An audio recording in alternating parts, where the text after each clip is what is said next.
Hello everyone and welcome to another video, and today we have a double feature because I want to talk about two series, and those are Sweet Tooth The Return by Jeff Lemire and Lock and Key in Pale Battalions Go by Joe Hill. As always, we'll start off by checking out the covers for each series, starting off with Sweet Tooth, which had 6 issues and was published under the DC Black Label line. Lock and Key in Pale Battalions Go only had 3 issues, of course published by IDW. Now, I love comic books. As you can see, I actually made a YouTube channel because I love them so much and I wanted to talk about them, to show them off. But one problem that I have with comics in general and as a industry is their low self-esteem. I love comics, but most of the time comics don't love themselves. Especially in the last few years, we've seen so many creators publish their stories, their comics, as nothing more but Netflix pitches. And that is to say, hoping that they could get a TV deal and they could turn their comic, their story, into a TV series. And there's absolutely nothing wrong with that.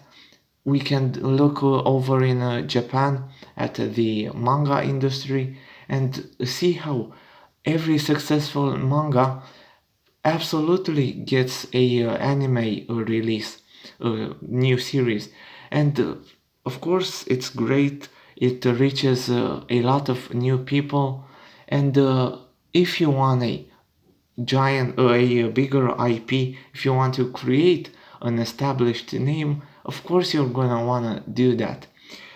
The problem I have with comics and their creators, however, is that Netflix deal seems to be the ultimate goal and the only goal.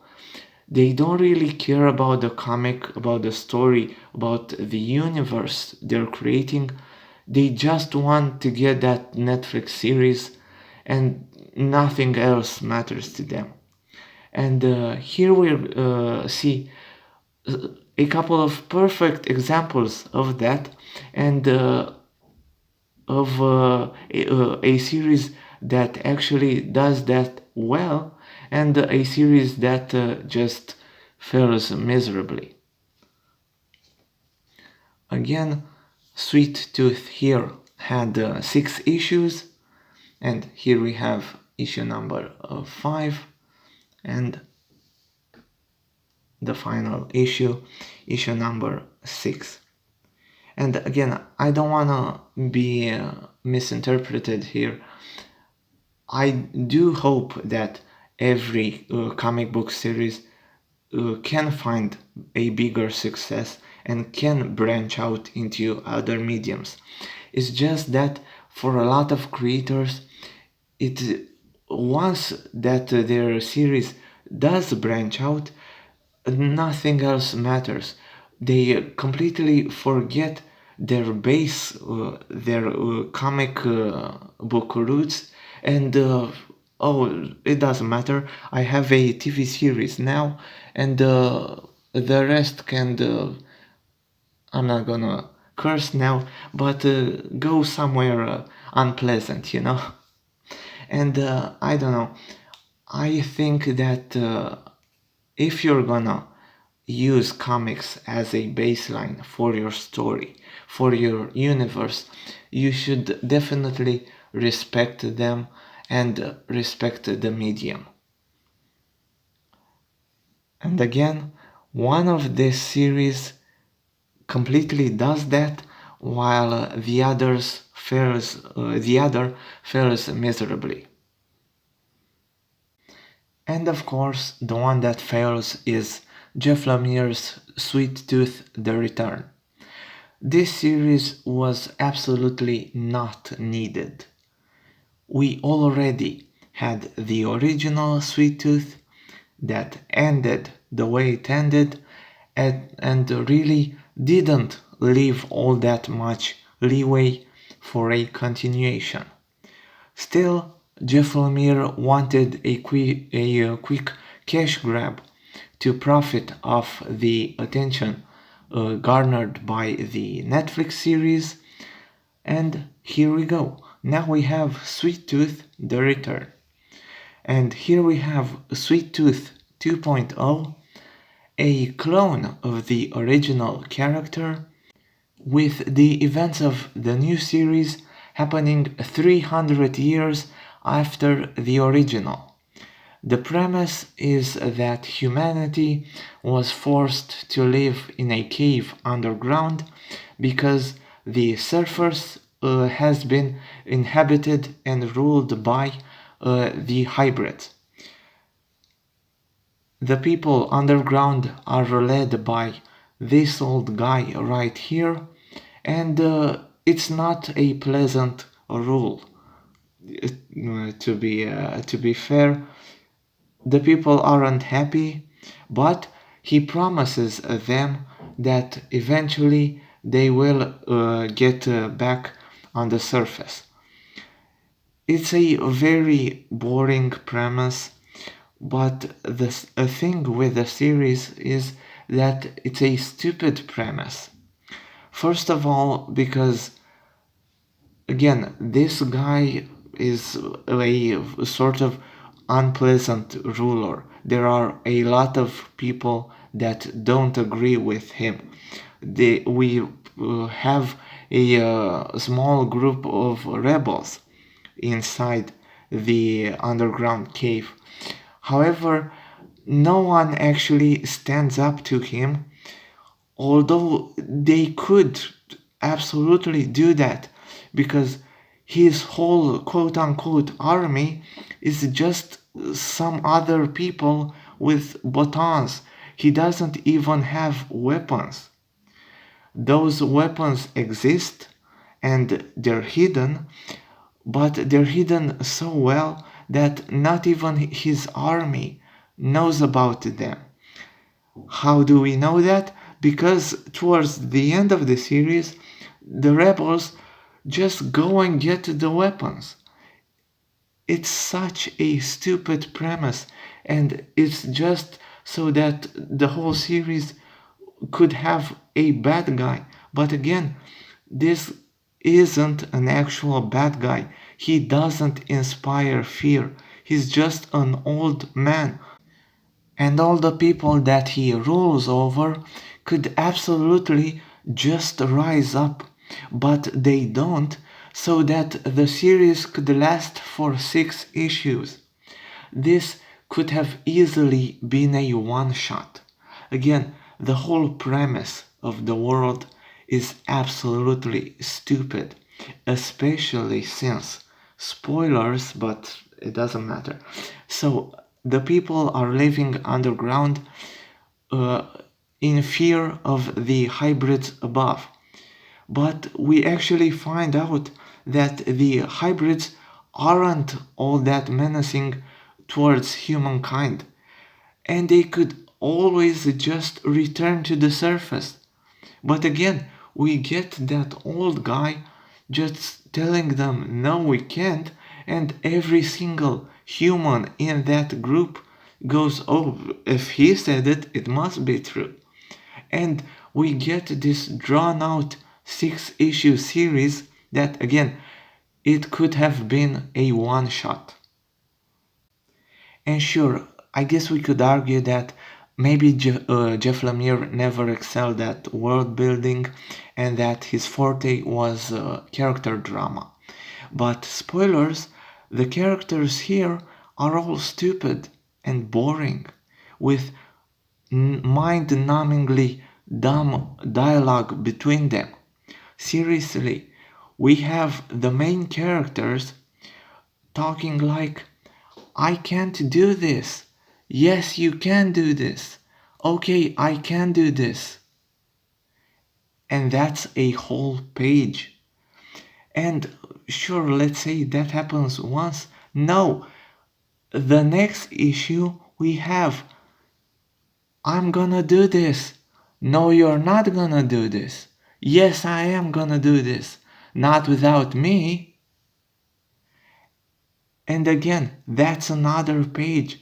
And this should be very important dialogue between main characters. Again, it's an embarrassment to read this.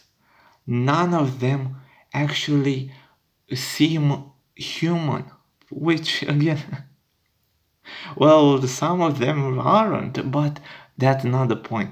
My point is, he failed miserably. He had one job and he failed at that. And sure, I could excuse the poor world building, the absolutely stupid premise, but come on, Jeff, not even the characters. And again, just so you have an idea of what I'm talking about, again, this guy, the main bad guy, he looks like it, he must be the bad guy, right? Well, imagine during the end, when he is stopped, none of the main characters are even in the room when that happens. Again, imagine that. What kind of story is this? Why is this guy even here if none of the main characters do anything to stop him?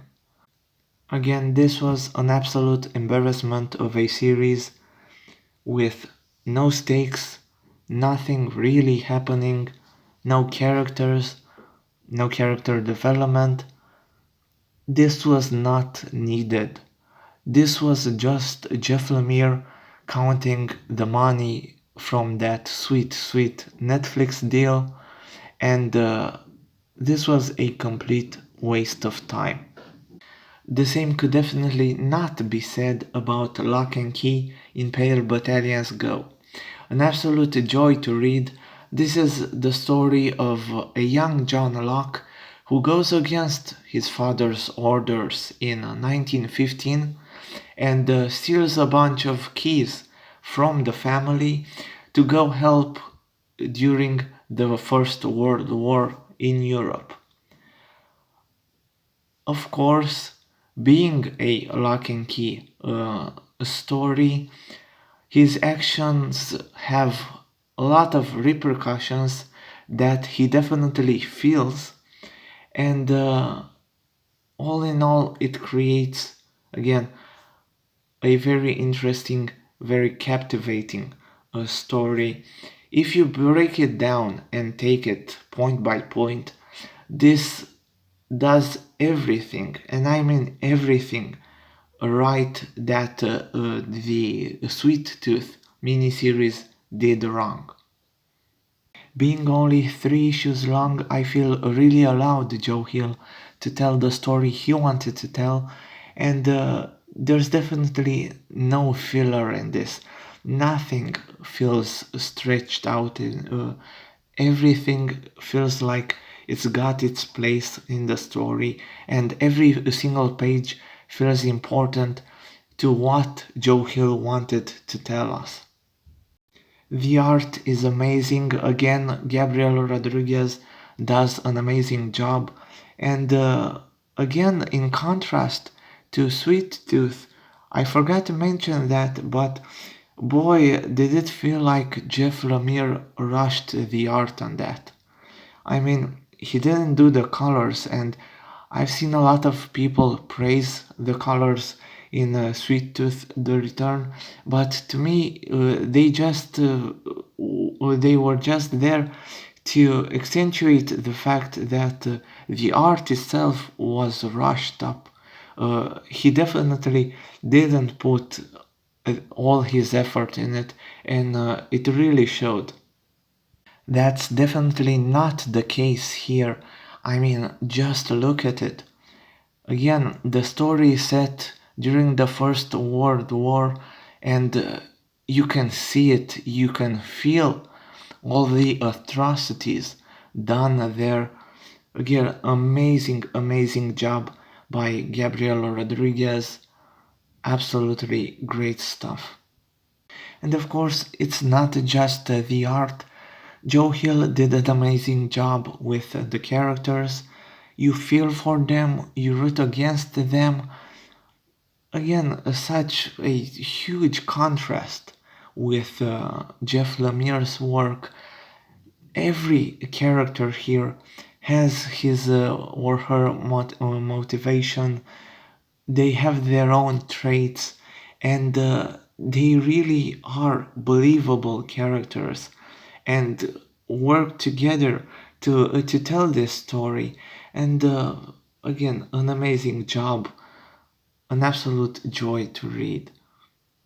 Even more so when you think about the overall arc of the story and how it builds upon the Lock and Key universe and actually ties with the Sandman universe, because Joe Hill actually uses this three-part miniseries to create a crossover between Lock and Key and the Sandman.